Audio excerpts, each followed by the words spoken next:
Hey there, welcome to Super Mario Brothers 3 Part 2.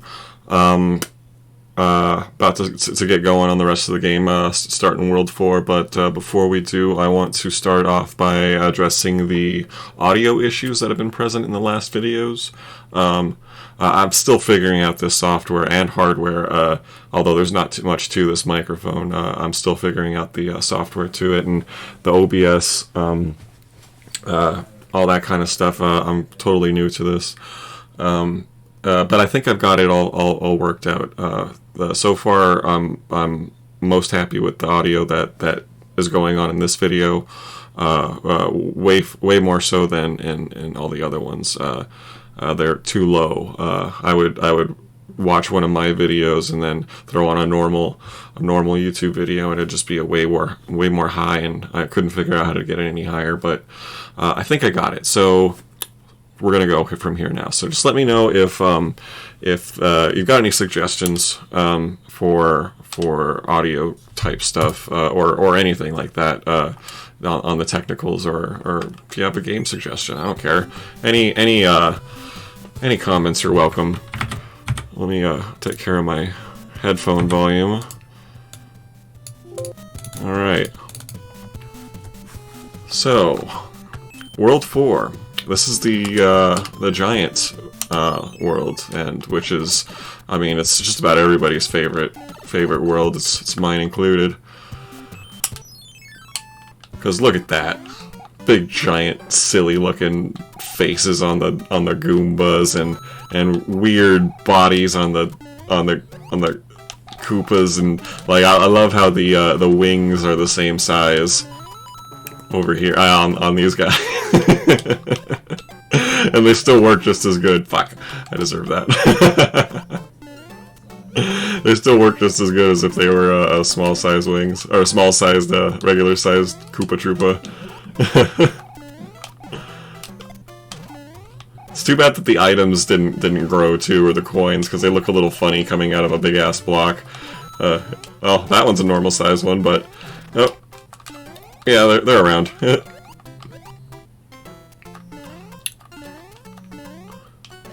So I remembered something story-worthy to talk about here concerning this game, actually. It couldn't have been more than 6 months ago that I just realized something amazing about this game, and it's not what you think. So the power-up, the P. All my life, up until 6 months ago, starting from when I first saw this game. I didn't see this in the Wizard, I don't think, but you do see it pretty soon after you take the game home. But anyway, for that amount of time, I thought that power up was a gloved hand doing this. Just pointing straight up, pointing up, because you're flying, right? That's what that power up does. It makes you fly. It's not a glove. It's a wing. It's the exact same sprite that they use for the wing in the for the Koopa Troopa, and I never looked at it hard enough, or looked at it just long enough as a kid to decide that I know what that is. That's a gloved hand. And in my defense, it does kind of look like a gloved hand, but a gloved hand doesn't make a hell of a lot of sense in the terms of Mario power-ups. Like, usually the thing that gives you a power is an object, not like a symbol.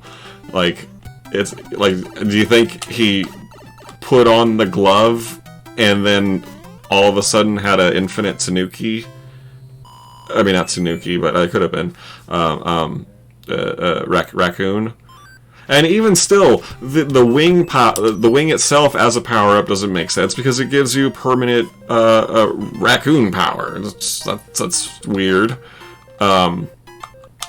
So okay, I'm realizing that it wasn't as big as a fuck up as I felt like it was when I first realized how wrong I was. But it was just one of those things as a kid. I don't know how I don't know how this works for most people, but as a kid, you learn things, obviously, and when you learn them, you don't always learn it correct, and you might be misinformed, or you don't have the whole picture, or you might just be completely wrong, and you don't really think about it a whole lot after you've done the work to the information in your brain to store it away. Like, you don't need to like constantly think about all the things that you know to oh damn it to keep from not knowing them anymore. You just remember them. It's only when you actually consciously think about a certain thing that you have the chance to reevaluate it. Like, I don't do that that much. Not that I don't think about things that I know about. Like, I do that all the time. I'm very nostalgic, so I'm always thinking about things that I like from the past. The thing is, I tend to not reevaluate them like you should, and it's pure laziness. Like, I'd like to think I'm reasonably intelligent, but I do have like these stupid quirks that definitely feel like a blow to my intelligence overall, because it's not a logical thing to do, to be lazy like that. Like, you should reevaluate what you know. Maybe not every time you think about something, because that would be kind of mentally exhausting. But every once in a while, like, just reevaluate stuff as you ponder. That's a mark of a smart person. I mean, there's other marks out there that I think I hit on, but I'm not trying to toot my own horn here. I'm telling you about how I'm dumb.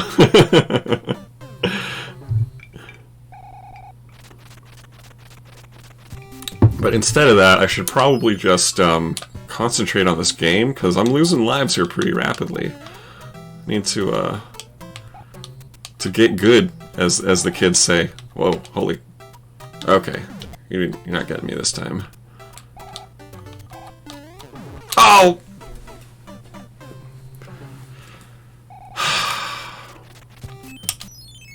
Man...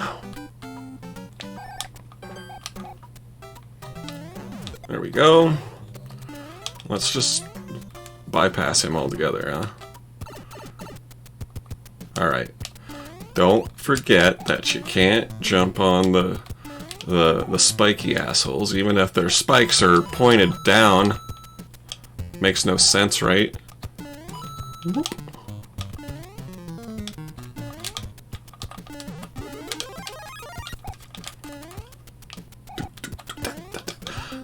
I think that this is my favorite track in the, or at least one of them. Well, I don't know if it's the absolute favorite, because I haven't heard them all in a long time, and I haven't heard them all yet through this playthrough.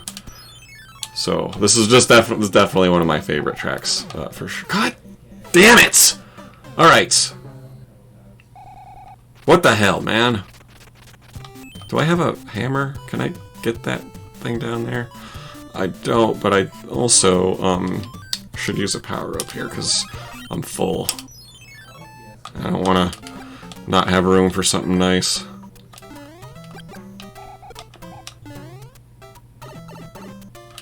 Or I don't know how that works in this game. If you have a full inventory, if the next item that you get just overwrites the oldest item that you have, or if you just can't grab it. But I don't want to find out, because yeah, I don't like letting items go to waste. It's a pet peeve. I didn't actually want to do that. I was trying to avoid the leaf. But I should probably have it, because I've been having problems with these jumps. Alright, this is where I died last. This is not where I'm going to die this time. Haha.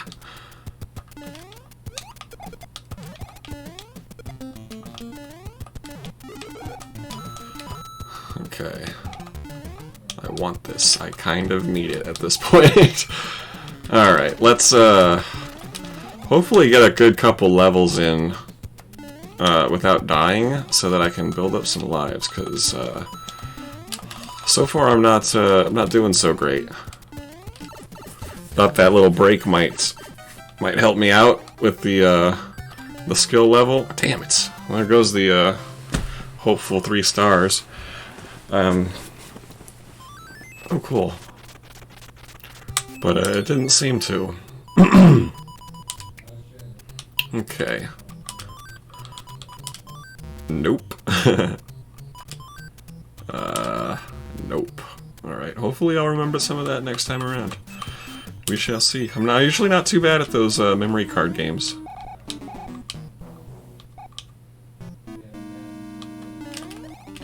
I always like these guys. Look at their cute little feet.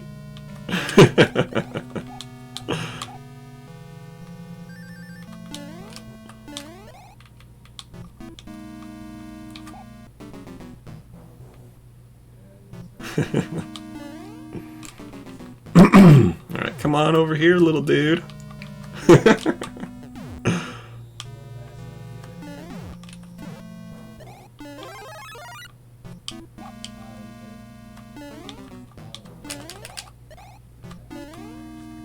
Alright, so far so good.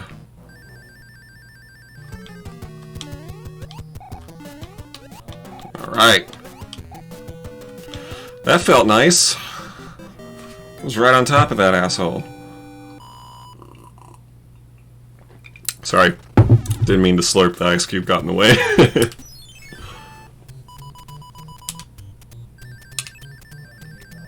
Okay. I wanted the star, but that doesn't matter. I screwed up. Mutant flower. Ah, I should have brought out the frog suit. If I die, I'll bring out the frog suit. I've got like 4 of them. And I should definitely take this because of firepower.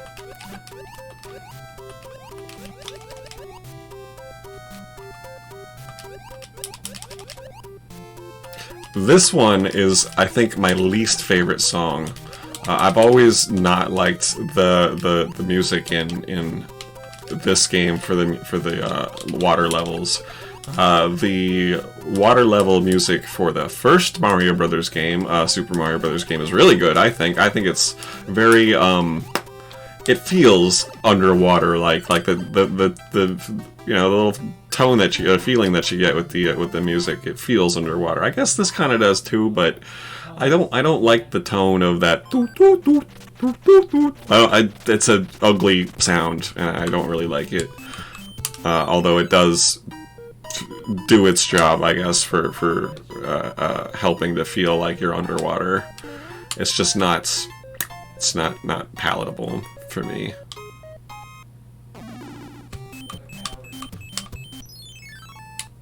Bloop. That always kind of made me laugh too, you fucker. How dreadful the music. I mean, not dreadful, but how action-packed that music sounds. Like da na na na, something big's gonna happen, right? And just one little bloop, dead.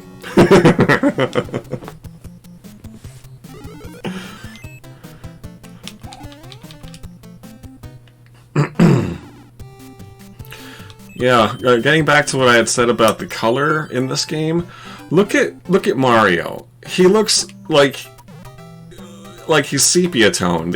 All of Mario. Like, I think even his face is a different color than normal Mario in this game. And in yeah, see, look, it got more pale. I think it could be a trick of the colors, but in the first Mario game, his features weren't as defined. Stupid. His features weren't as defined. You couldn't see his face as well, but the colors were used a lot better. You could. Everything was clearer. I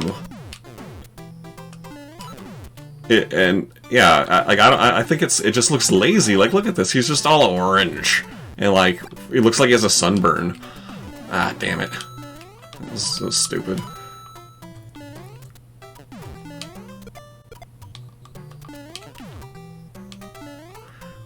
Yeah.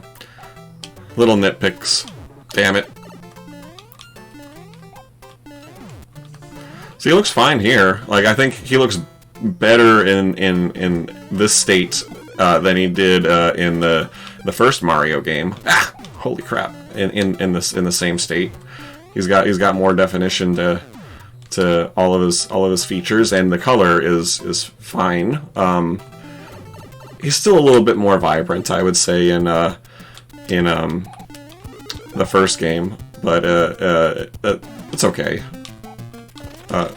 It's acceptable, in my opinion. It's just that ugly firepower sprite. Like, the rest of them don't look too bad either. Like, this Tanuki's fine. This thing looks fine. But once again, it is pretty dull overall. Just the lack of vibrant colors for some reason in this game. The water looks good. The flowers look okay, but look at that red. It's like drab. It's like a sanguine almost.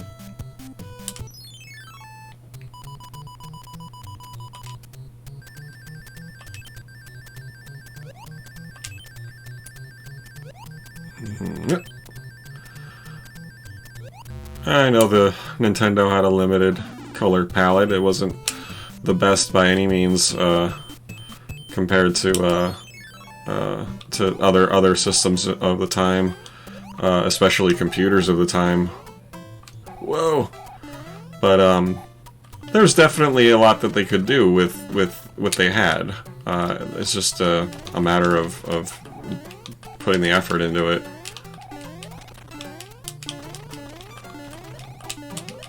I think I haven't played it in a while, so I won't say 100% if this is the case, but I'm pretty sure that the Adventures of that's not how it that's not the name of it. It's called Little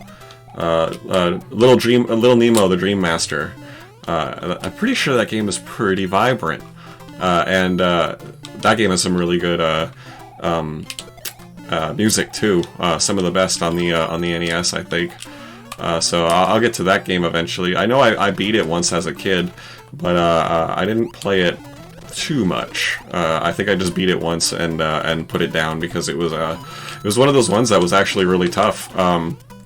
Yeah, there's a couple levels that are quite tough that are real like nail biters. Like one in particular where you're on a train and you're having to crouch and jump over stuff, and you're on top of a train. Is what I meant to say. And you have to like crouch down to avoid stuff or jump over stuff, and there's enemies and this and that, and you have to also there's like keys that you need to get to be able to unlock the door at the end. So like you have to not miss those, or I think you're screwed or something like that. I can't remember how that level works, but I do remember it was pretty frustrating. For the most part, the difficulty in the game is finding the keys in all the other levels. It's kind of a not exactly a maze, but they're hidden throughout the level. So you got to go digging through the level, through each level to find all the keys to open the stuff. But it is pretty fun. It's a I don't want that. I don't think. It's a fun game because you're always you're always finding animal buddies, and you either like ride them or like become them. If you like, it doesn't make any sense, but you throw candy at them until it puts them to sleep, because that's what candy does, right? So it puts them to sleep, and then you can like use them to do your bidding. They all have a different ability that Nemo does not have, so they're required to traverse the terrain. And it's a Capcom game, if I remember right. And Capcom, well, I can't think of other games that are very vibrant besides Mega Man that they do.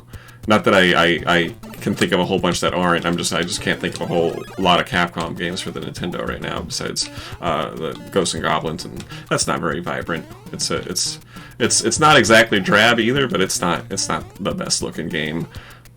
What do I do here? Oh yeah. But Mega Man is Capcom for sure, and those games look great.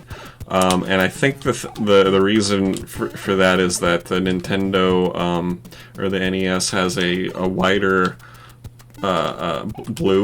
wider range of blue. It can show more shades of blue than other colors in its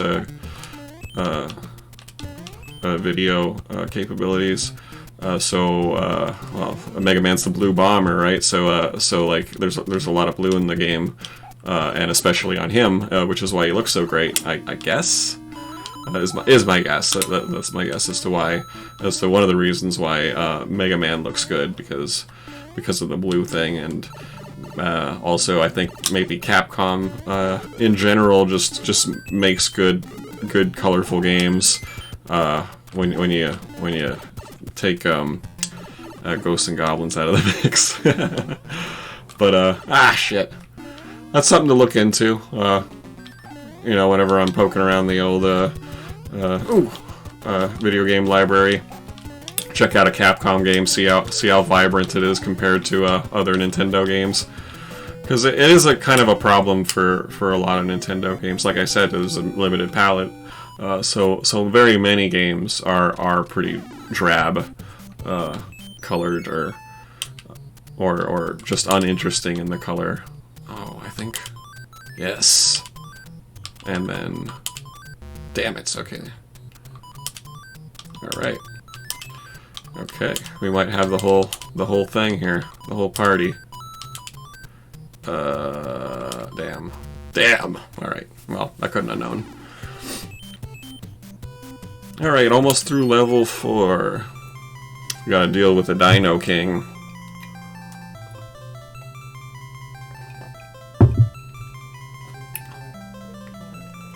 So Ben is almost ready to go with the double hosted shows, the actual proper episodes for Nerdles in Time, and we're going over the games that we want to do. It looks like we got a lot of RPGs on our hands, guys. So be prepared for plenty of ongoing series.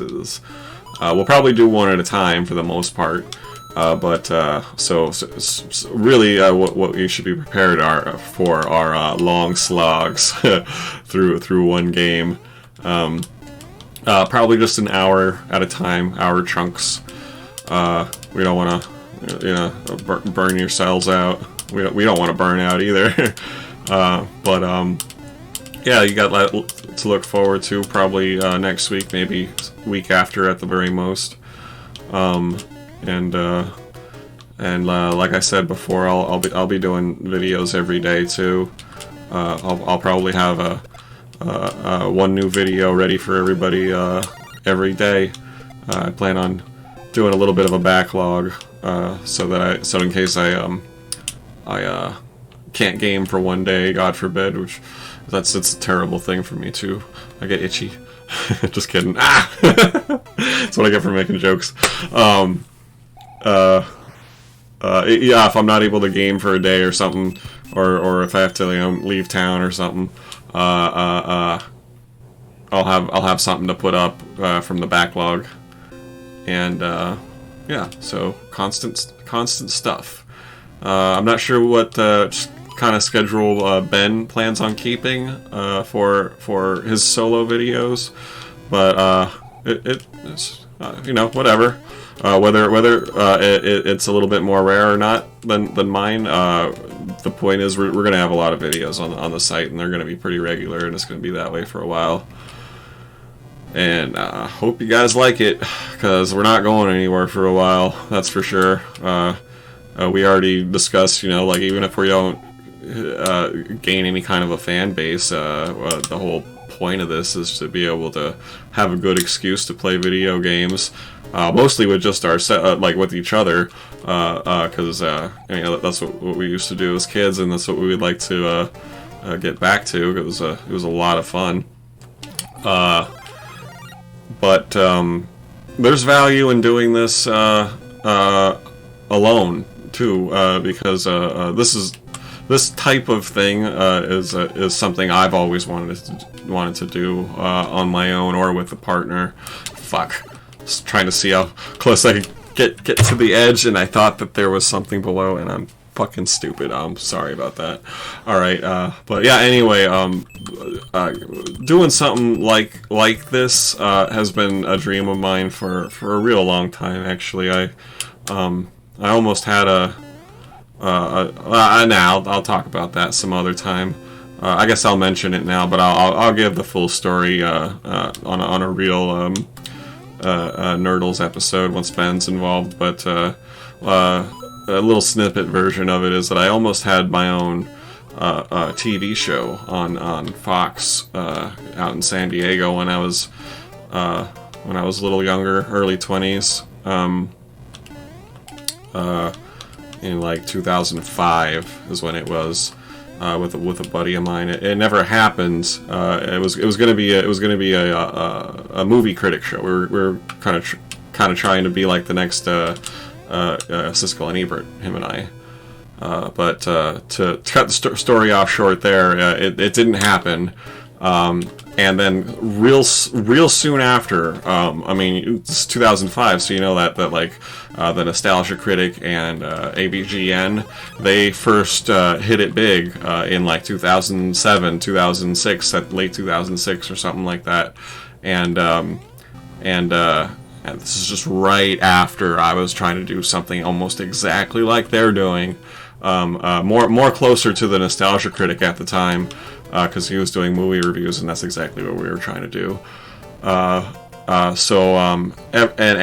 was able to jump on board with those guys as soon as the phenomena happened. I heard of it when they were both just a couple episodes into their careers, and I started following them and never stopped watching. Like it basically replaced TV for me for the longest time. I still really don't watch TV anymore. It's mostly YouTube and Netflix now too. I've been watching a lot of Castlevania. That fucking show is amazing.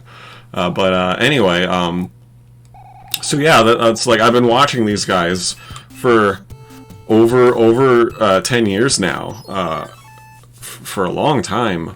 And all the time ever since, with the knowledge of like, oh my god, these guys are doing exactly what I've been wanting to do, what I almost got the chance to do, and they're doing it in an easier way. Like they didn't have to go through TV producers and like Fox headquarters and this and that, and that's what really ended up screwing us over. But like I said, I'll tell the full story some other time. And so, like, there's always been a bit of envy, for sure. But for the most part, I've been watching it for entertainment value, and also just absorbing like everything that they've been doing. In terms of like how they've been getting better at editing and what they now do for editing, and what types of things that are good to talk about, and to like know where your strengths lie, and a lot of editing. Like I love watching how they've gotten better as editors and stuff like that. I feel like it's done me a good course, like in editing. Like once I get back into editing videos again, I have a very tiny little bit of experience with that, and I had a blast with it. It was really fun. It came out exactly like I wanted it to. But now that I've done that little bit of editing, and I have a little bit of experience with it, now that I've got that, along with seeing like having an educational course in editing by watching these guys and other reviewers along the way that I've picked up and become fans of, I feel like I have a good grasp on editing. Like I don't have the skill for it because I haven't used it yet. So you can't like say you have skill when you've never done it. But I think I have the aptitude for it. I look at it and it makes sense. So I feel like I'm gonna have a lot of fun when we get to the point where we're writing our own scripts for videos, because that's something that we plan on doing sometime down the line. Because my life isn't just about video games, although it's very it takes up a huge chunk of the pie. But I have a lot to say about movies and music too. Got me a pea glove. And I think at some point I'll have some actual scripted game reviews in me at certain points. Look at all these fucking frog suits. Ugh. So like yeah, like I was saying, even if we don't get any like real good fan base, at the very least, doing all these solo videos and continue doing them even if nobody cares is going to be a good value to me through getting to hang out with one of my best friends, but also building my skills as a video editor, as someone who's comfortable on camera. I've done a little bit of acting in my time, and I'd love to get an opportunity to do more of it and get better at it, so that when I get an opportunity to do something with an actual production with some people, like I would have some more chops, and not just be a B only movie actor. Although that's shooting for the stars, isn't it?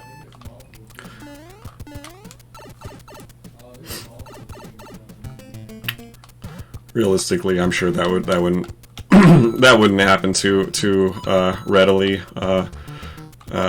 The highest I ever expect or hope to go is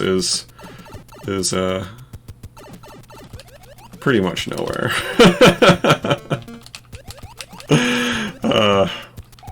Yeah. I was in a little short film of a buddy of mine.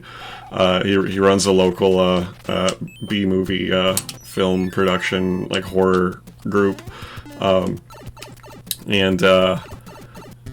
he used to come into the arcade that I worked at, and at the time I was really considering trying to get into some kind of what do you call it? Like prosthetics, where you got to sit down for a long time for a big, a bunch of makeup to be put on you. Well, my main inspiration would be Doug Jones.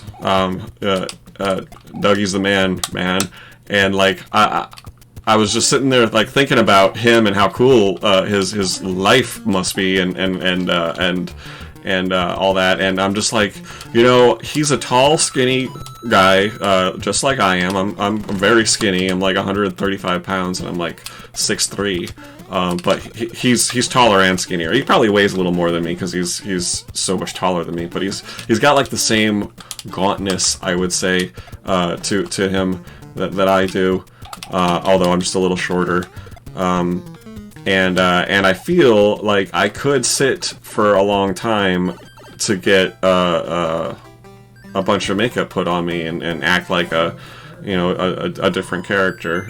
Specifically, hopefully, it would be a lot of gore, and it'd be like a death scene, or like a zombie. That would be amazing too. But it wouldn't have to be like Dougie's played plenty of things that aren't grotesque at all. They just involve a full body suit of some sort, and he's one of the only kind of people who can do that because he's so skinny. It gives a lot of freedom to the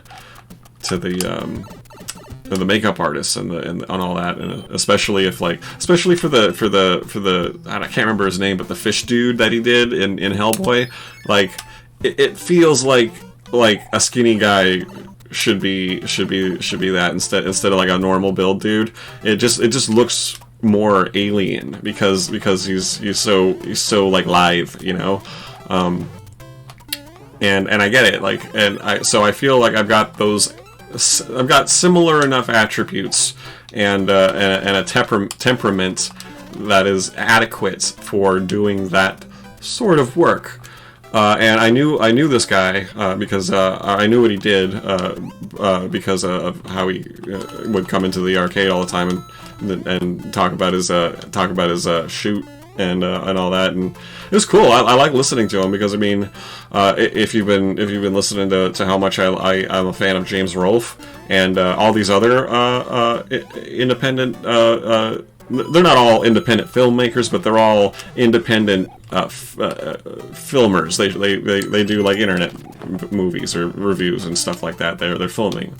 But anyway, James Rolfe in particular is a B movie director. He's been making movies of like a horror cheeseball variety for almost all of his entire life, and I think that's just great. Like one of my most tug you at the heartstrings type of stories for me is the man with a camera and a dream, and he just makes it work. Yeah, no, I love that kind of shit. So, and I really love cheesy horror to boot. So like those two things taste great separate, taste great even better together.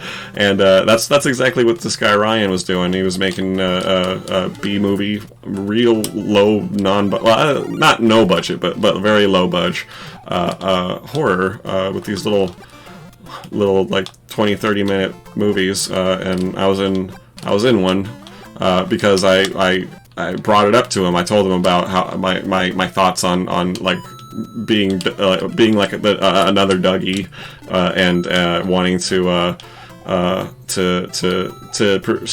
put my foot in the door as much as I could wherever I could, and especially his type of movies. I love that kind of stuff. So like, if you've got anything for me, dude, if you can kill me in a movie or something like that, yes, I'll do it. I'll do it for free. And he was in the middle of a movie at the time, so he wrote me in, and I got to have my face melted on camera, and it involved a couple hours of just sitting there and putting a bunch of goop on my face, and I loved every minute of it. It was great. Yeah, movie got released. I actually have a credit on IMDb, although it's for a movie that you can't even really find. It was on Amazon Prime for a little bit, but it's gone now. I don't know what happened. I haven't talked to the guy Ryan in a long time, so I don't really know what went on with that. But anyway, the movie was called Motel London 3. If you feel like looking it up, let me know if you can find a copy, because I'd like to be able to let people know where they can find it. I've got my own DVD copy, but if there's a way to get to it on the internet, I'd like to know.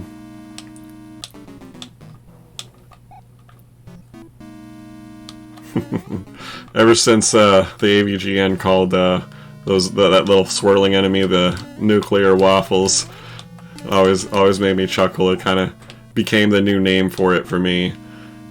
Well, I guess it didn't really ever have a name for me as a kid. I was just, avoid the glowy fireball thing. But it's not even a real fireball, but don't hit that thing.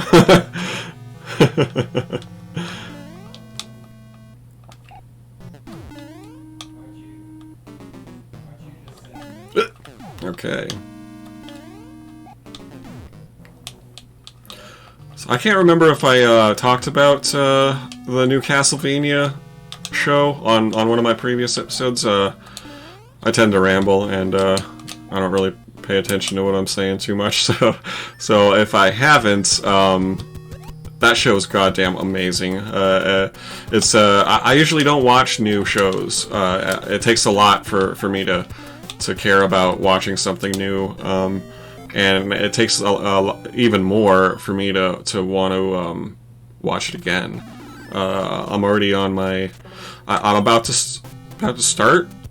Yeah, I'm about to start the third season for the third time. So it's my third run through the show, and yeah, I probably won't watch it again for a little while. I'll give myself a break now, but I watched the first two seasons. Well, when I first watched it, there's two seasons, and I ran through them pretty quick, and then I waited. I didn't watch it again until the next season came out, and I didn't watch it for a little bit because I didn't. I was a little afraid that it wouldn't be good, but it was awesome. It was so freaking great.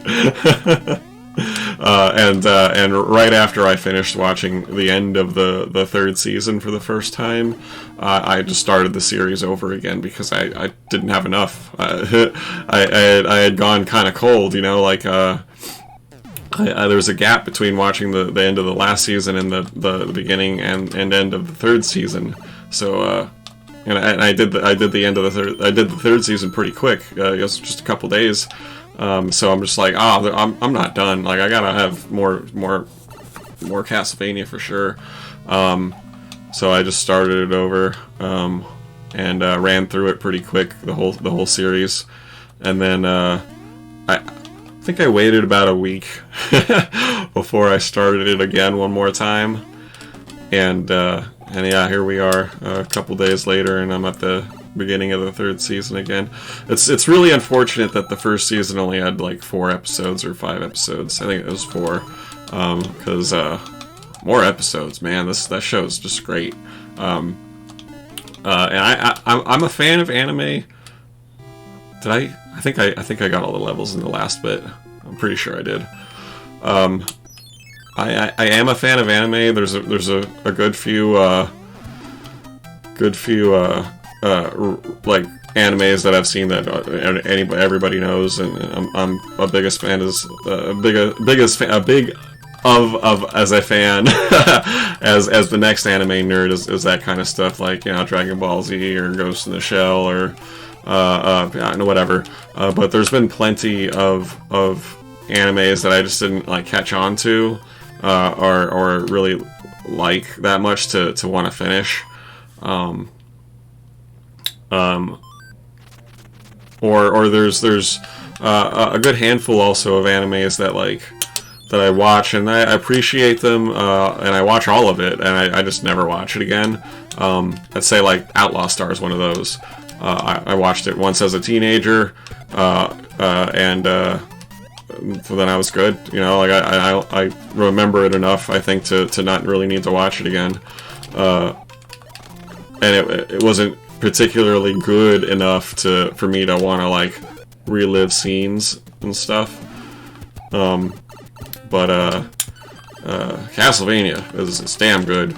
I was a little worried at first when I first started watching the first seasons, because I was a little unhappy with a couple minor things, but it was mostly due to the voice acting, I think, of some characters. And I'm just like, this might not be as good as it could be. And I agree, it could be better than what it is. But it's definitely good enough for repeat viewings for someone like me.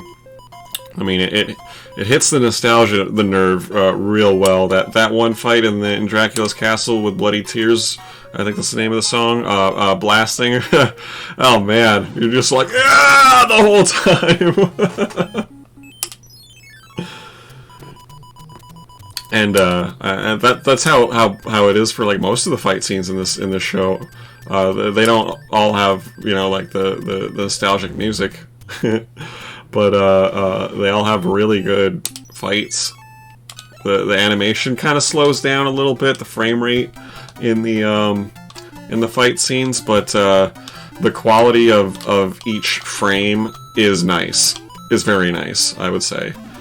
And I'm not a connoisseur of art for anime or anything like that, but can say that it does look good, and it looks a lot better than like your typical 90s anime. Yeah.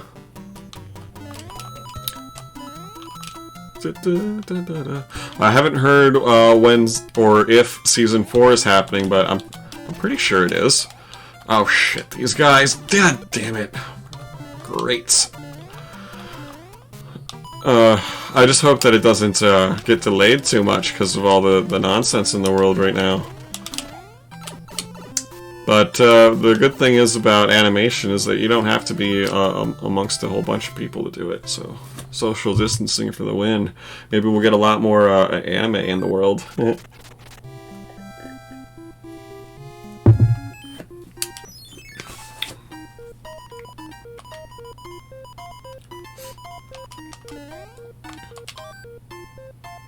Okay, definitely got to use some more power-ups because I'm a little bit full here. Where are we at on time? We're about 50 minutes in almost. So far we should be able to aim for the end of the game, I think.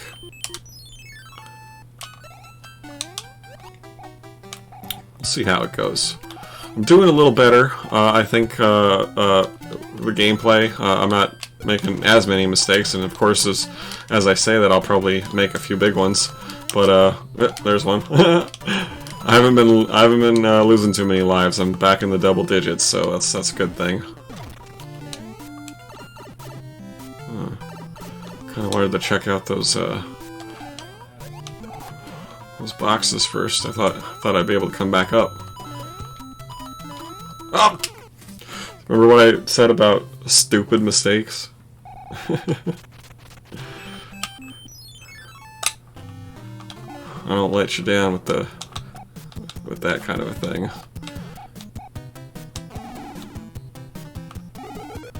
Ugh.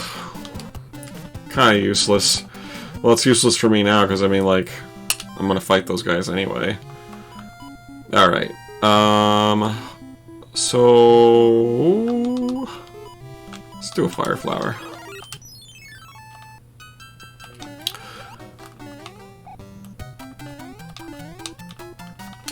Alright, so hopefully I'll actually catch the little coin thing I was talking about in the last video. I kept forgetting to check as I got 100, because what I was saying in the last video was that I was playing the Japanese version of Super Mario Brothers 2. Oh, what? Bullshit.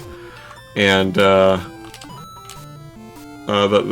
lost levels to the American audience, if you didn't know any better. Shit, stupid. Controller complaints incoming. No, just kidding. You know the deal. Anyway, what was I saying? Yeah, I was playing the hard as hell Mario Brothers 2, and I noticed that when you got 100 coins from 99 to 100, it would give you it would go from 99 to 1 coin. So that means it was giving you an extra coin because it should just go to 0. And I wondered if it did that for this game. Let's try it. Boing. That was weird. Did it like flicker a little bit, or did it like go to 100 and then go to 0 real quick? That looked a little funky. Huh. Well, it didn't give me an extra coin, that's for sure. It went to 0 like it should have, but it also did a weird flicker, which I think could be explained as it going to 100 and then going to 0 real quick. I'll give it another look next time I reach 100 coins. Hopefully I remember. It's more about noticing, really, than remembering. Okay. Okay.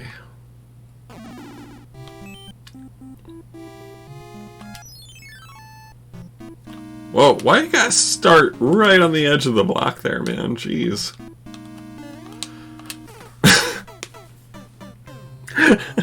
That jump felt wrong as soon as I hit the button, too. Ugh. I'm pretty sure that this level actually isn't too easy. Oh, that's why, yeah. Those fuckers. Alright, you need to die. And then... Oh, yeah, okay, we need to go on through as fast as we can here, because... Ugh. Alright. Alright, good enough. Oh, no! Okay. I thought I was screwed there for a second. Alright. Don't fuck with me, boo. Ah! Alright, I think I, cleared most of the... Yeah, hopefully I just don't screw up on this guy. Oh, he's got wings! Alright. No! Oh god! Oh god! Oh, whoa! Close call, guys.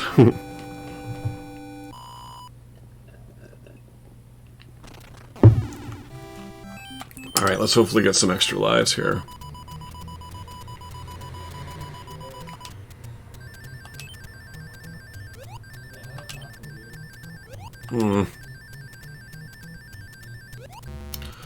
Man, I'm not so great at this game here on this playthrough.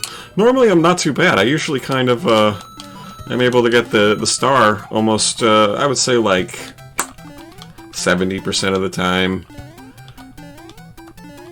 Whoa! Oh, what the heck? Alright, back down to single digits in the life zone. And that's not good. Let's try to not let it go down too much further, right? Alright, look, Q2. You're an asshole. Ugh. Is it La Q2 or La Q2? I will never know. Well, I'll probably know if somebody tells me, but I might not remember. Alright, fuck you.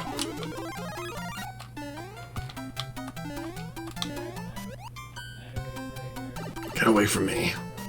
Man, that is a pretty short level, isn't it? Whee! Okay.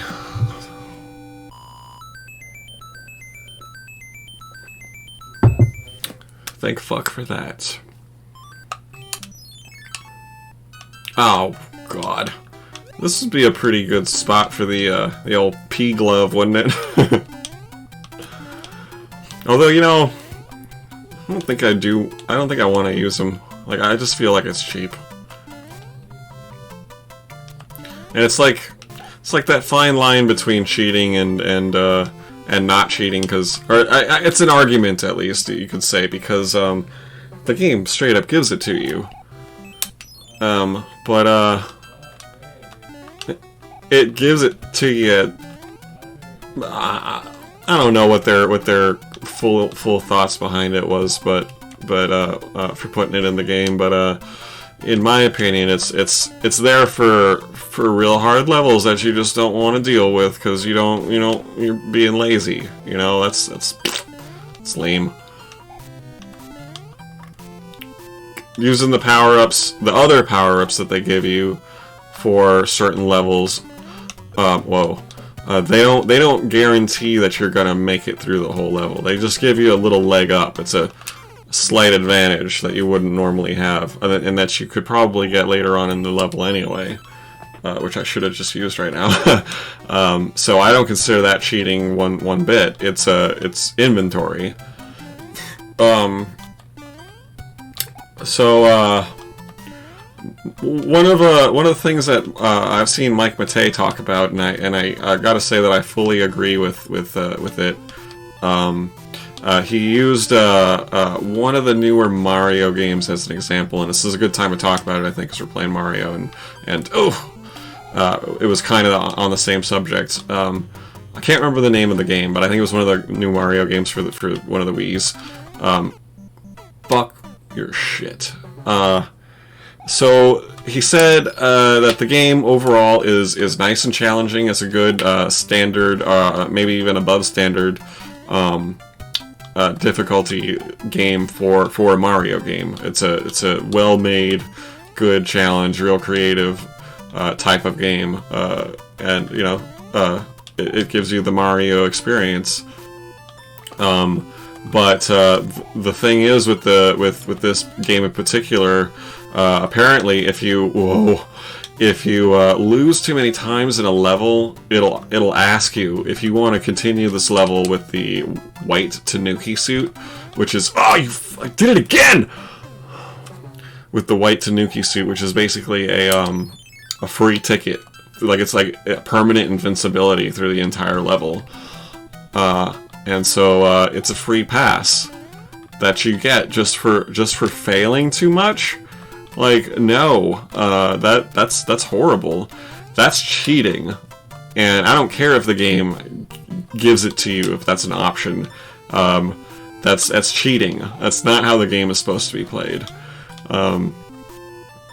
It's like it's insulting that they even would do that. But I suppose I get it. Like they're trying to be kid friendly, but I played this as a kid. This is a kid friendly game, and it's also tough. And all these games were kid friendly games. Like they're like when you say kid friendly, all you really should be meaning is that it's not like overly violent or full of cursing or too scary, something like that. That's all that kid friendly should mean. Difficulty should not be a factor in if something is good for a kid, because the more difficult something is, the more of a challenge it is, and the better for the kid that it is. You know, like if they can do it, that's amazing, right? That's a challenge. They're like objectively smarter now. So if you're giving your kids things that aren't like tough, that don't give a challenge to anyone, any adult, I guess. I mean, I'm sure there's plenty of adults out there that can't play even the simplest video games. But like my point is, if you're not treating kids like they have an actual brain, you're treating them like they have like something less than a brain, and that's not cool. It's not good for them. This kind of stuff is very stimulating, in a constructive way. Kids' things today, I think, in my opinion, are stimulating as well, but in a different way. In a it's unsubstantive. It's just like bright colors and flashy lights and stuff like that. Not a whole lot of skill required to feel like you're doing good in the game. And yeah, it's overall it's a bad thing. That's why I'm still playing this stuff. And the new games that I do play are specifically made to be hard. Like it's silly that nowadays the only games that I'm really interested in are old games like this that were already pretty hard, or decently enough hard. Like some of them are just, you know, pure nostalgia chips for me, but that's beyond the point. So it's either these games that are standard, generally pretty hard, or like games that are like the hardest game in years, like Dark Souls or Neo or Doom Eternal, or the first Doom 2016. Otherwise I'm just not really into it. Like it's got to be something special for me to get a new game. It can't just be like it's the next, you know, new AAA release that it's supposed to be a good game. No, it's gotta definitely be a really hard game and up my alley, I guess. So what I'm saying is that I'm a gigantic game snob at this point. Alright, on to World 6. I can't remember if there's a World 8, but pretty sure there's a World 7. It feels like it's pretty close to the end of the game, though, doesn't it? So I went to the sky. Oh, okay. Oh, yeah, a bunch of ice levels. Yes. Okay. I remember what most of these levels are. This is the world that has that one level that you have to like do that thing that makes no sense, where you grab a shell and fly up, even though you can't really like. I think it's a limitation of the system. You can't. It doesn't animate the tail wagging, but you can still fly while you're not even assuming a flight pose, you know, so you're not aerodynamic. You're just a hunk of just person just like hovering in the air somehow. You gotta take the shell up and knock out some blocks to get to the right pipe. Oh, damn it.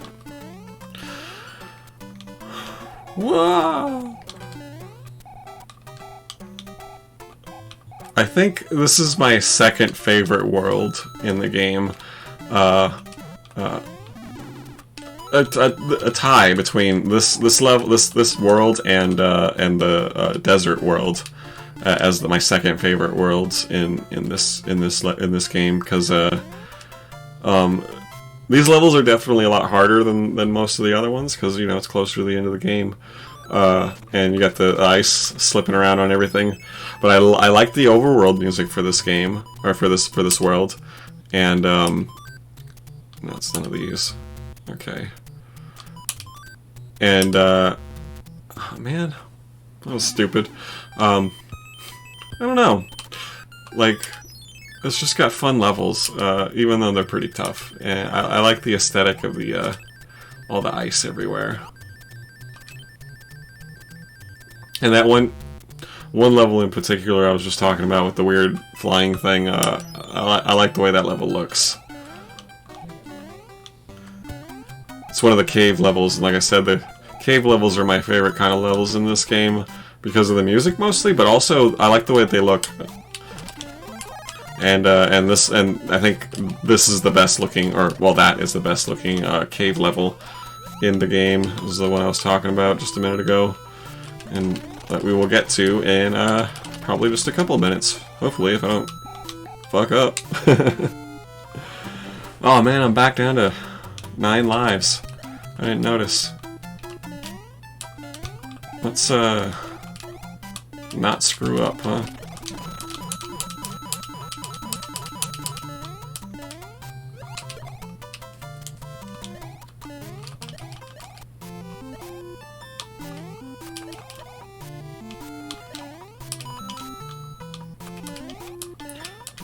What is this? Oh! Yes!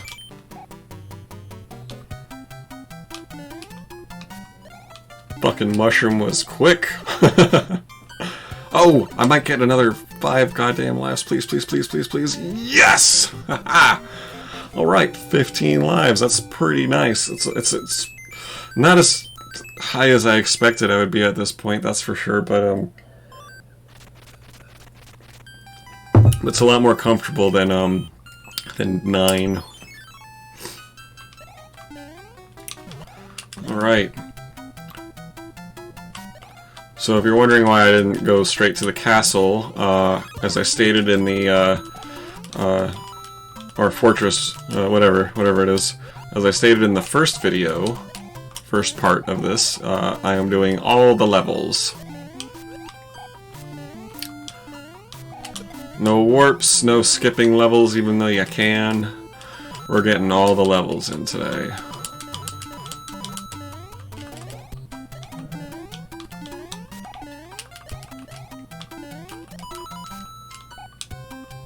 Oh shit!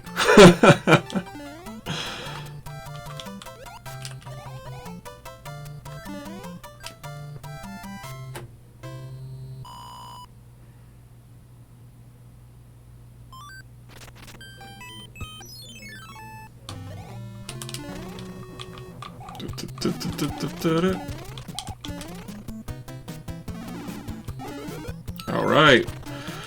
Got some map revealing to do. I guess I'll find out where that takes me. Because I don't remember.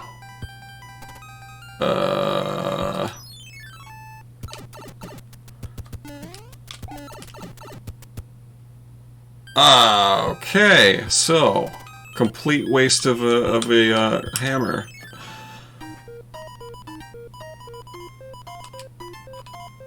Felt like something was fishy when I came out on the right side of the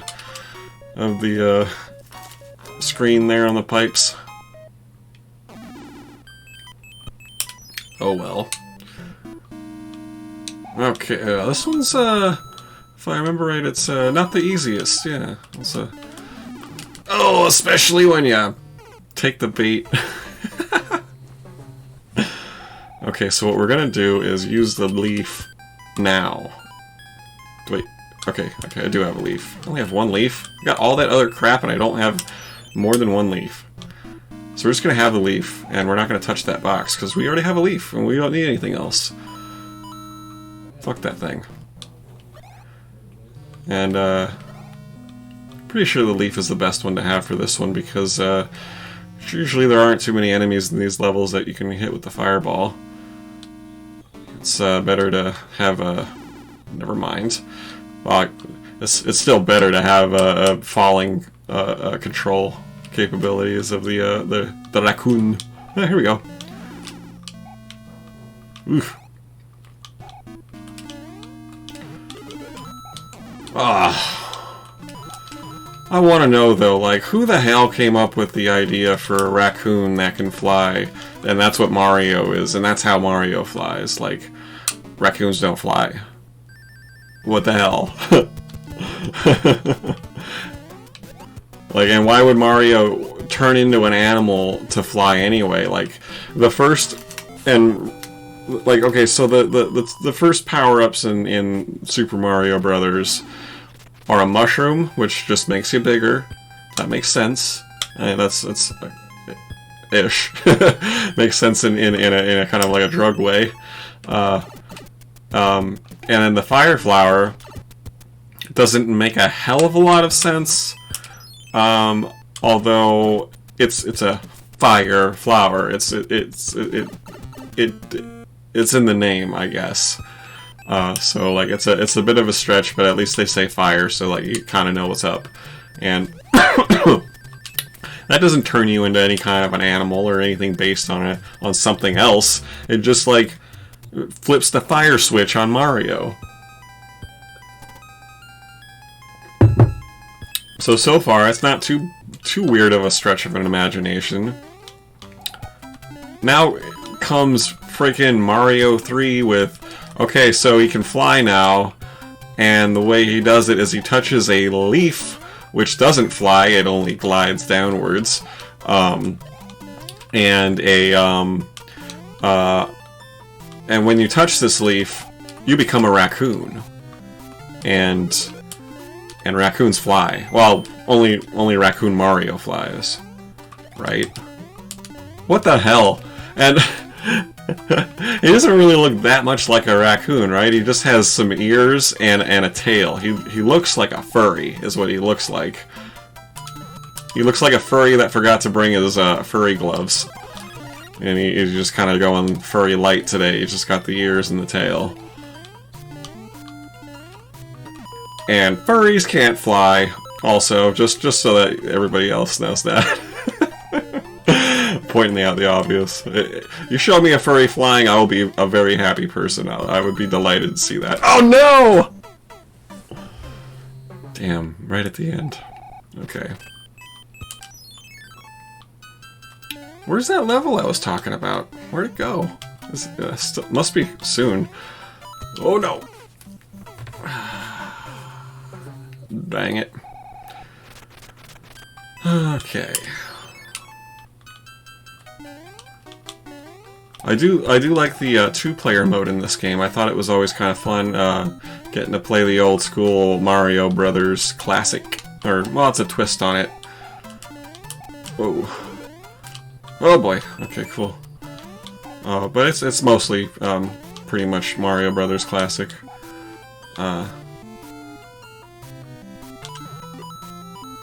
As far as the old arcade games with the before he was Mario and he was just Jumpman, I guess. Well, he transitioned from Jumpman to Mario in between Donkey Kong and Mario Brothers the game. But overall, I'm pretty solid in my opinion that Mario Brothers is a better game than Donkey Kong. Donkey Kong's... It's one of those, in my opinion, everybody's... It's an unpopular opinion, is what I'll say. I'll preface that because a lot of people might not be in agreement with what I have to say about Donkey Kong. But in my opinion, Donkey Kong is like it's like the Rolling Stones of music. And if you're a big fan of the Rolling Stones, this I guess probably doesn't apply to you, but it might. And don't think that I'm insulting you or insulting your taste if this is the kind of thing that you like. But to me, things like Donkey Kong and the Rolling Stones, they appeal to the masses because they are standard good. Like they're nothing too special, but they what they do it right, but they don't do anything too amazing. And that's kind of how I feel about Donkey Kong, where it's not a bad game. It's a good game, but it's not the best game in my opinion to this is that spot, by the way, that I was talking about. It's not the best game, even though it's been done. It's not the best game to get to try to get a world record or something, because it's a slow game. There's not a lot of like quick reflexes that you need to. Oh shit! I need the raccoon.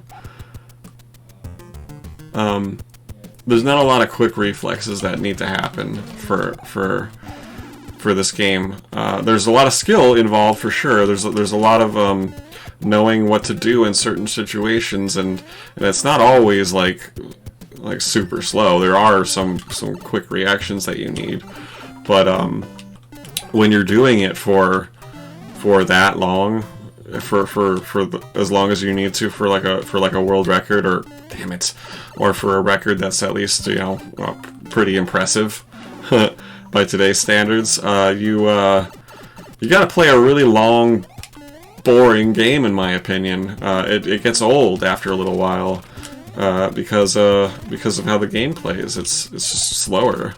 And the controls aren't that great. I don't really like the jump. And some people might say the jump is the way it is because it's supposed to be tough. Not all jumps are as easy to control as this guy. You can turn him around in midair, which doesn't even make any sense. But that's a standard video game jump. God damn it! Stop fucking up.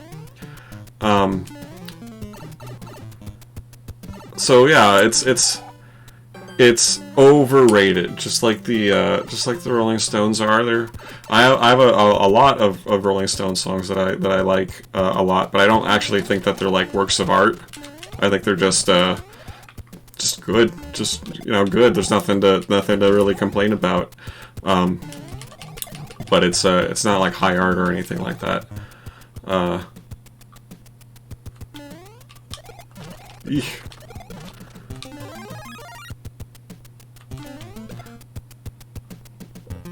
Now that's why I like, why I will always go on record for saying Centipede is a perfect game. It's my favorite game because oh shit, because it's constantly 100% requiring you to put all of your brain into playing the game.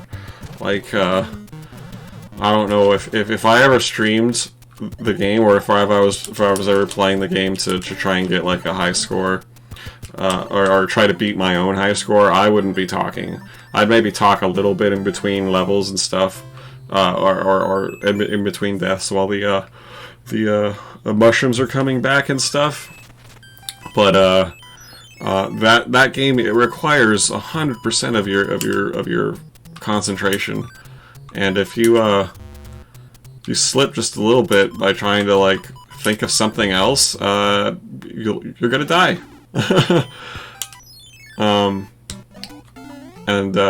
That's why when people start talking about arcade games and then like they immediately bring up Donkey Kong and how good of a game it was, I immediately start to view them as like someone who knows about arcade games, yeah, for sure, but hasn't experienced one in a while, maybe. Or maybe not just one, but like, you know, experienced a real arcade in a while.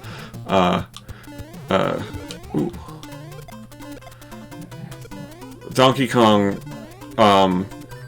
caught on and stayed in the public eye for as long as it has because of a few different elements. But for the most part, I would say that it's not because it's like the best arcade game. It's nowhere near. It's not even on my top 10.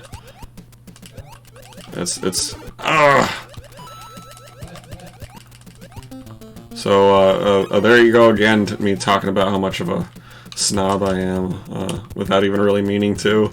I realize after I say all this stuff that I'm just like, well, you know, I guess I sound like a snob. But it's not a bad thing, you know. I'm not trying to like insult anybody or tell anybody that they're not enjoying games like they should.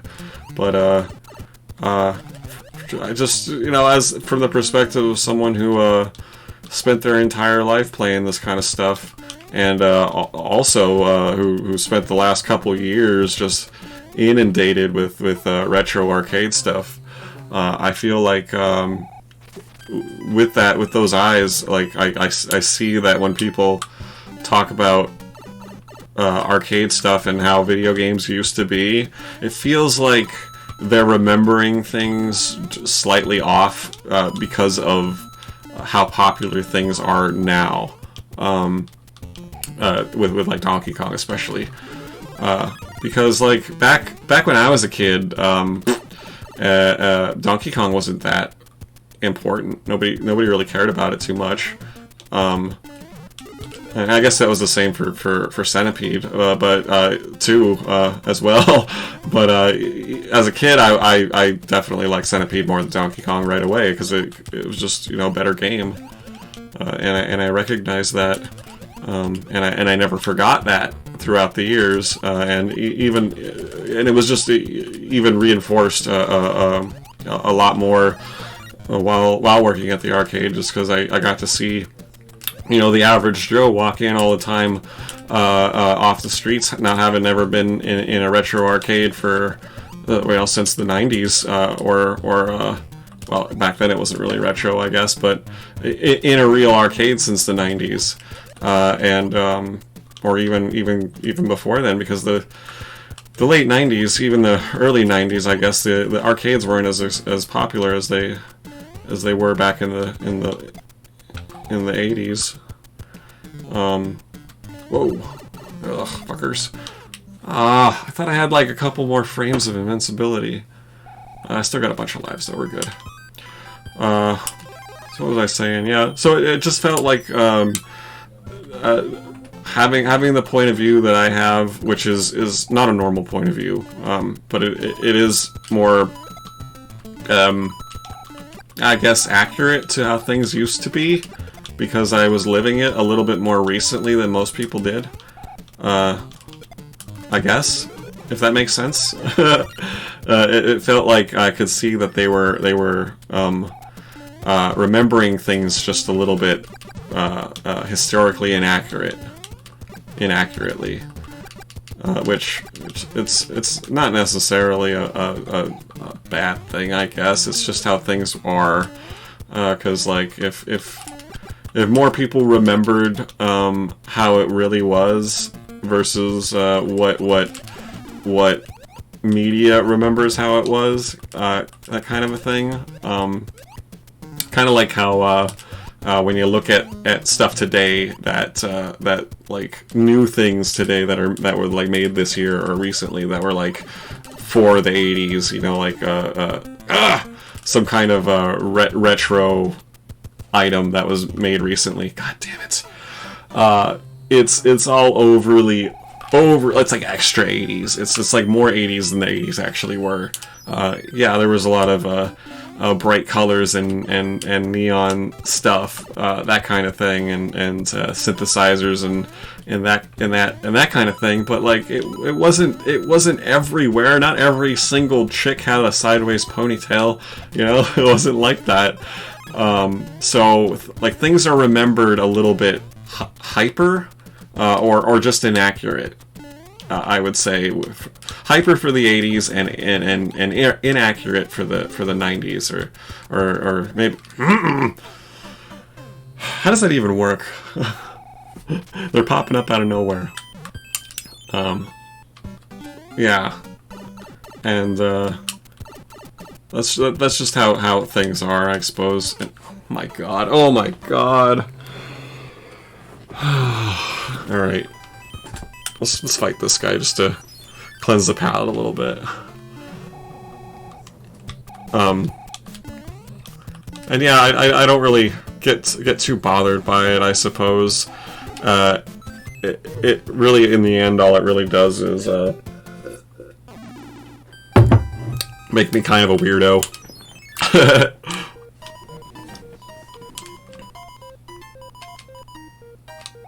That's okay though. I'm definitely used to it. Oh, hey, it's the actual Hammer Brothers power-up that I thought I was getting before with the with those hammers, one of which I wasted. All right, let's power up. Yeah.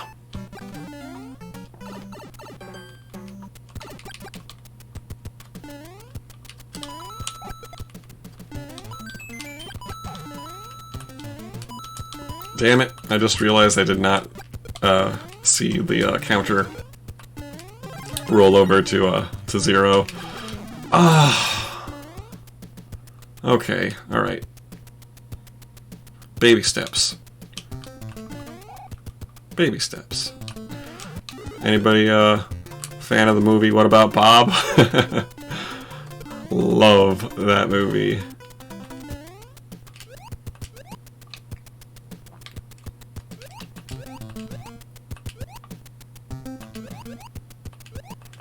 My roommate got a good laugh a couple months ago. We've just been living together for the past half a year or so.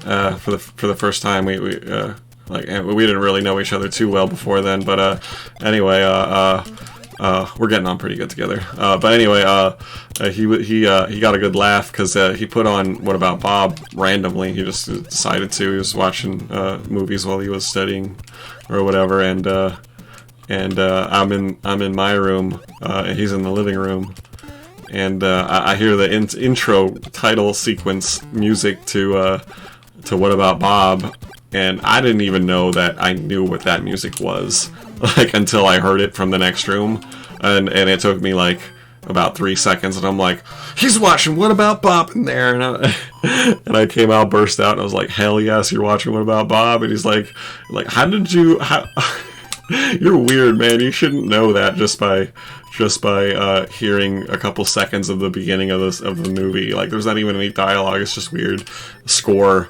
you know, it's not even like remarkably good or anything, it's pretty standard. But that's how my brain works. I have a weirdly good memory for stuff like that. It's happened a few times where he's been watching a movie that I haven't even seen it in like over 5+ years, and I'll pick up on whatever he's watching and just burst out and be like, hell yes, I love this movie. And he's like, what is wrong with you?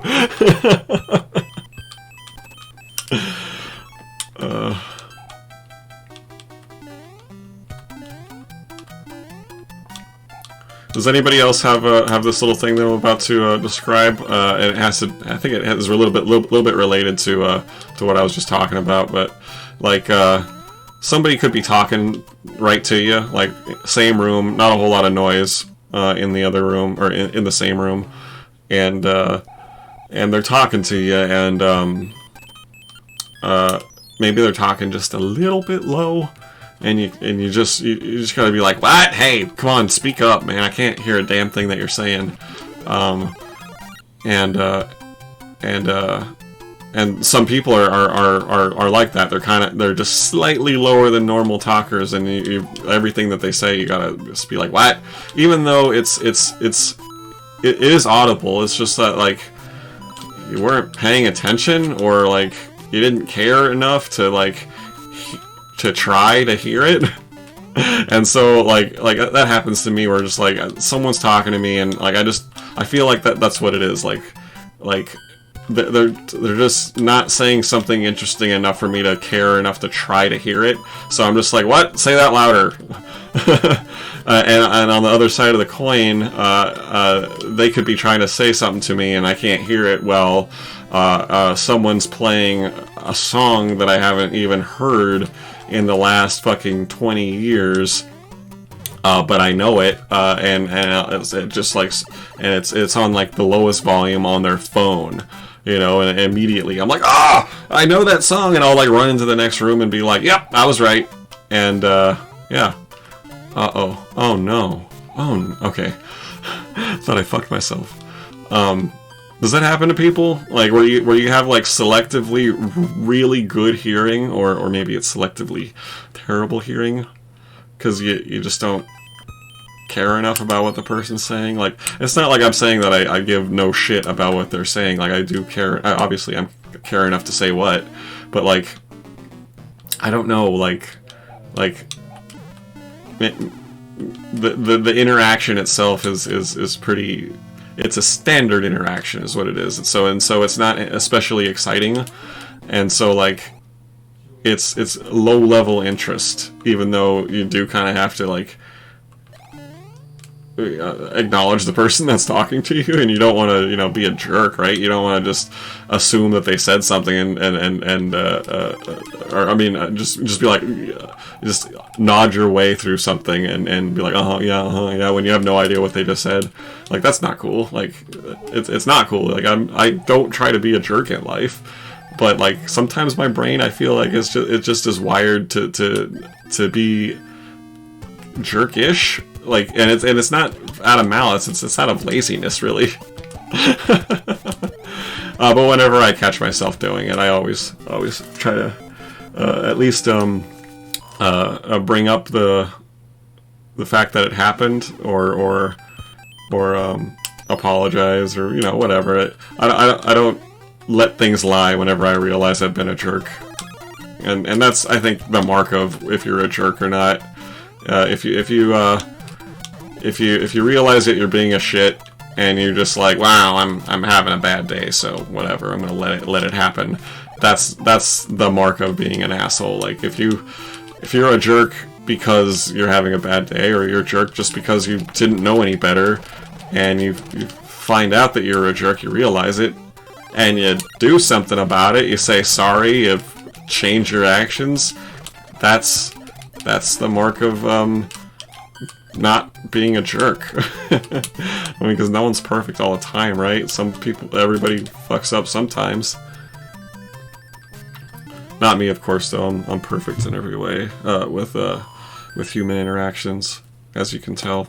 I seem like a pillar of. Just kidding. No, I'm just as flawed as anyone.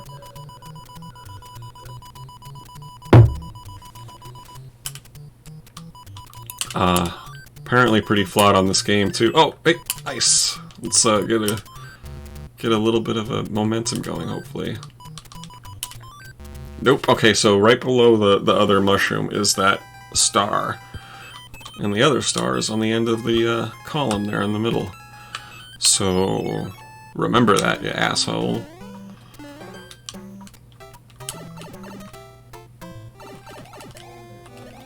Ugh. cue the awesome music. So if I die here, I'm gonna try to remember to get a... well, maybe not.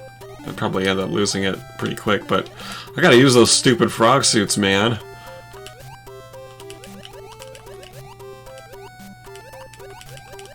Right, let's go, let's go, let's go. We're coming up on an hour and a half here. So I might cut it off at the end of this world, and then just do the last world tomorrow, because it's getting kind of late. Ooh. We shall see. We shall see. Oh no, I think, uh-oh. Am I supposed to go this way? I feel like I am. Okay. Yes.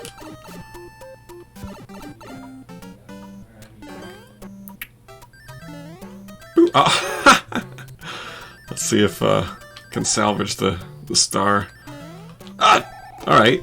You're stupid. You can't even... Never mind. I don't wanna beat the self up too much. Beat the old self up. Although I do pretty regularly. Not seriously though. It's still minor little come on, get it together type of sayings that I always like jab at myself with. Some people will say that's unhealthy, and whatever. I don't care. I am how I am. It works for me. I don't have bad self-esteem. I don't even have low self-esteem. I just don't have a problem calling myself an idiot when I fuck up.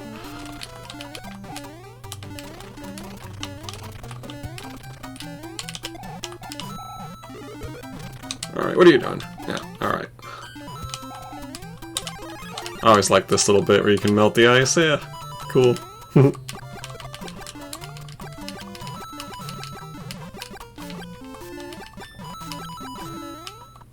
Oof.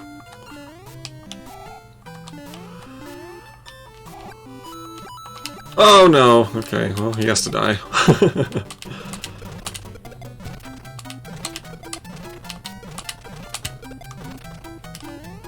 Alright, let's jump this gap. Oh no! Okay. Yeah! Oh. Damn it! I thought there was more ice there. Alright, going back down to 9 lives, that's not very good, but I'm not too worried about it. I think we'll be okay. Seems like every time I dip down a little bit too far in lives, I you know, just concentrate a little harder and get them back. You gotta trust the fungus.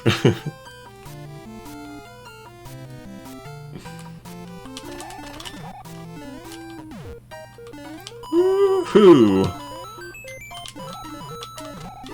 Oh.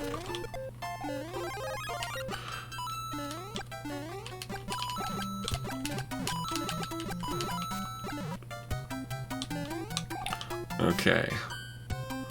I'm gonna hop on your head. Ah, same thing happened. Damn it. Alright, don't screw up. Ah, son of a bitch. Well, we're gonna hold it at 9 lives, hopefully. You know, I don't even need to play this level. I could just go to the fortress and fuck this level. Just kidding. I'm not entirely sure, actually, if as a kid I ever did a playthrough of every level, because I mean, back then, like, the goal was really just to beat the game. Like, I didn't really ever set extra parameters on how to win, besides not cheating too much or like not warping. What am I saying? Yeah, I would always skip like that first auto-scrolling level in world number 1, I would always skip that one just because it wasn't necessary to play it, and I didn't like it. I never would like be like, oh, I'm gonna play this level even though I don't like it, just so that I can say that I've beat every single level. Because like that just, I don't know, just never entered my head to do it. As far as I know, it could have, but if it did, I have since forgotten. It doesn't sound like I would have though, knowing little me.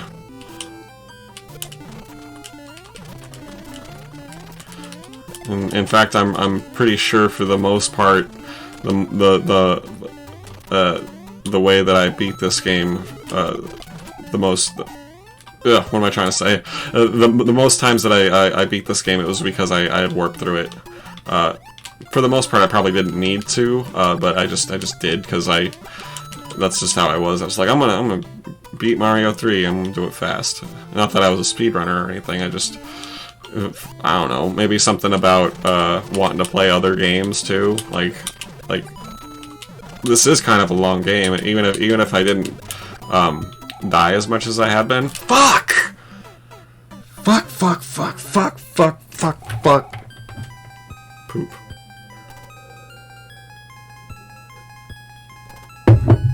Yeah, even if I didn't die as much as I have, it'd still take probably about an hour. About. If you just warp through this game, you can probably beat it in a good 20, 25, 30 minutes. Oh no. Okay, let's totally mess it up. Yeah. Ah, man. Okay. So we're getting close to the end of World 6. And we're screwing up a lot. Remember when I said that, like, when I get too far down in lives, that I just do better and get them back? Anytime now, that'd be great. Let's do that.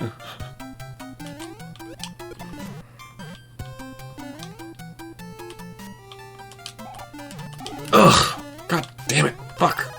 Alright.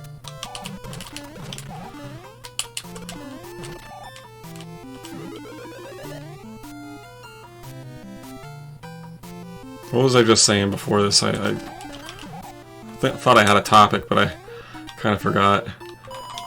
Alright. Whatever. If it comes back to me, I'll get back to it, but if not, I'll just move on. Ugh.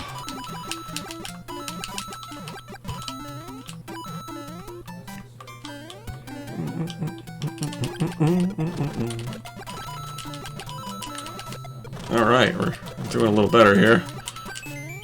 Hey, and an extra life. Alright.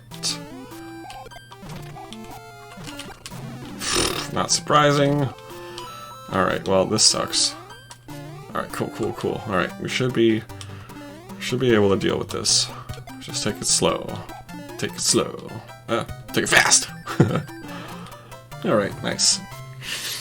I think there's probably just a couple more levels. Just gotta do this fortress, and then it might go right straight to the castle, because there's already been 10 levels on this. Just run straight into the first enemy you see. That's just perfect.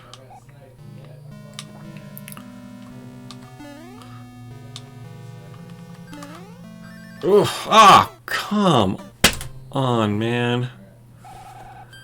Like, I feel like I'm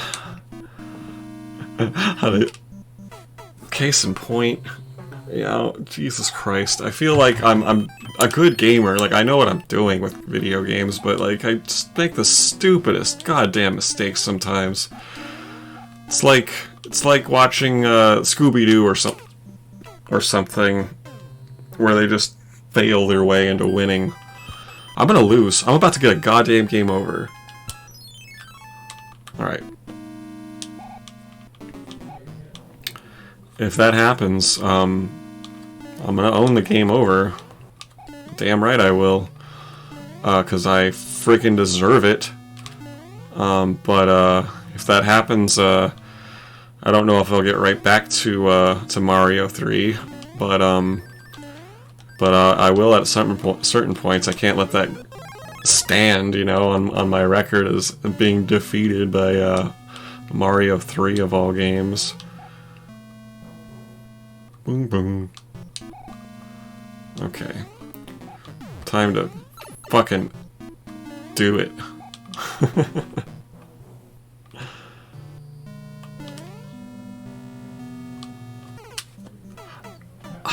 I so goddamn cheap.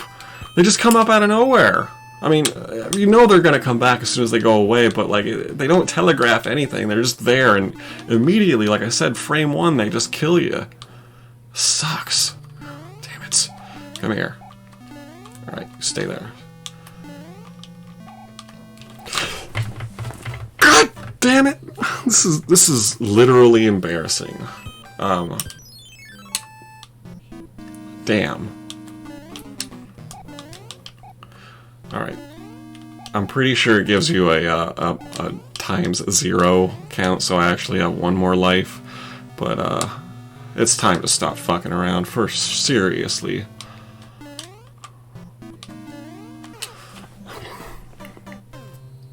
I don't know what to say here. This sucks. This is a beatdown, and it's not even deserved. This isn't hard.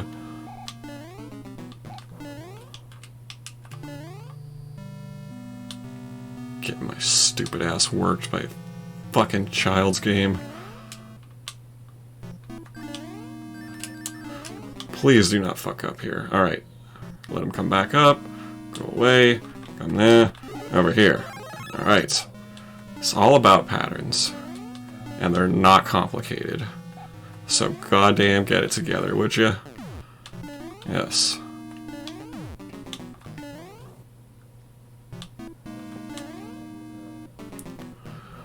Let him go away. Come back. Jump. Whatever. Fuck off. Oh my god. Alright, well here it is, man. Oh.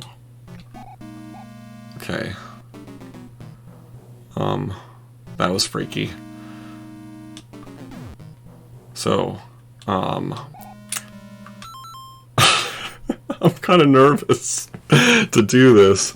Let's hope I make it through this, okay? Because I don't want to have to go through this whole stupid game again. Although if I do, I mean, if I don't make it, it's my own goddamn fault. Man, it's kind of hot in this room. A little shiny there. Alright, enough fucking pussying around. Let's just do this.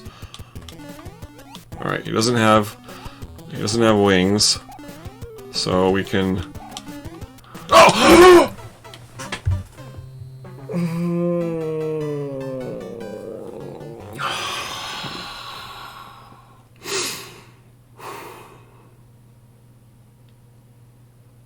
I didn't know they had to continue.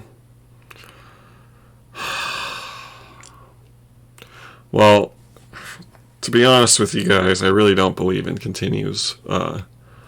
Not for this game. Not really. I mean, not in general.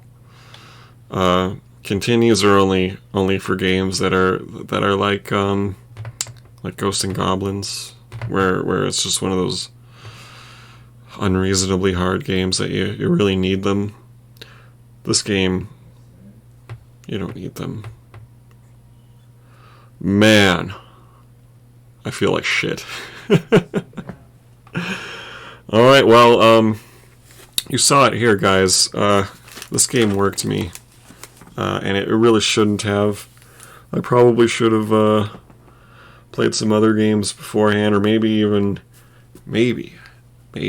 even have not been using this stupid controller, because once again I am going to lean back on this old complaint. It's gotten old immediately, basically, but it is true. This is not the best way to play this game.